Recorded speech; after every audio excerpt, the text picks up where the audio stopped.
Today we were looking at the 13th chapter of Isaiah, and we're living in a time when there seems to be a lot of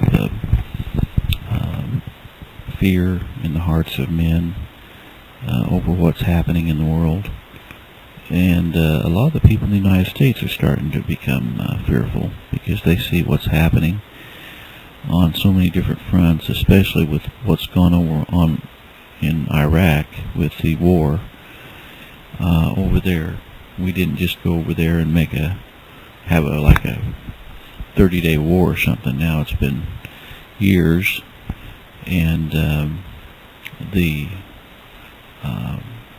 had over 3,000 deaths, more deaths than in the 9/11, and we're seeing that it's going to continue. Now there's talk about putting an additional 20,000 troops over there. We also have thousands of troops in Afghanistan, and we have troops stationed in points all over the world. We have troops, stationed in different points, and so we look at this. We look at China, that is just absolutely economically thriving more than even the United States, and the growth, and it's exporting billions, if not trillions, of dollars of goods within the United States, and our deficit, our export, we're just not even close to being balanced in our exports with our imports. And so we are Babylon, though. I mean, the United States is modern-day Babylon. China would be likened to Babylon. They're worshiping other gods. They're certainly not worshiping Jesus Christ.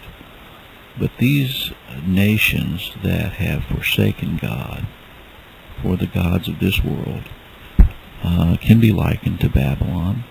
The United States has been known for centuries now to be the world power, the world dominant power. We saw the Cold War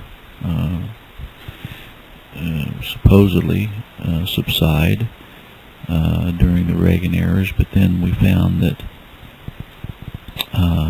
other nations began to become more economically a presence throughout the world, like China. But how does all of these situations, what is the answer?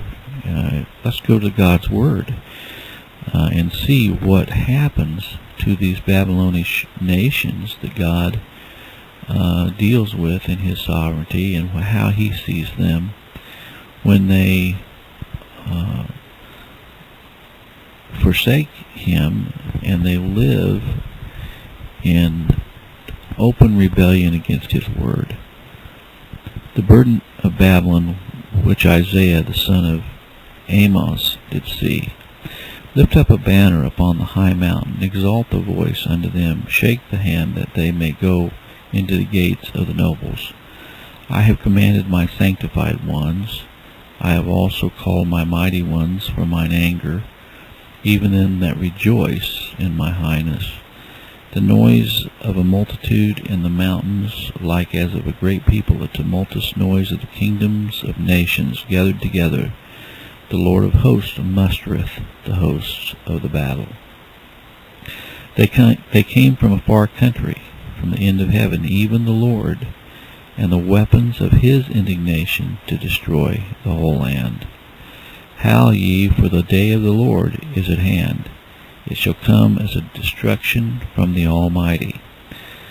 Therefore shall all hands be faint, and every man's heart shall melt, and they shall be afraid.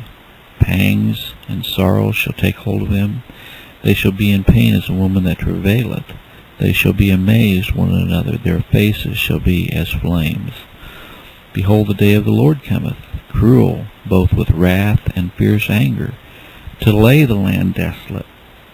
And He shall destroy the sinners thereof out of it. For the stars of heaven and the constellations thereof shall not give their light. The sun shall be darkened in his going forth, and the moon shall not cause her light to shine. And I will punish the world for their evil, and the wicked for their iniquity.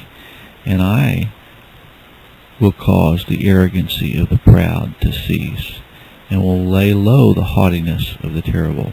I will make a man more precious than fine gold, even a man than the golden wedge of Ophir. Therefore I will shake the heavens, and the earth shall remove out of her place in the wrath of the Lord of hosts, and the day of his fierce anger.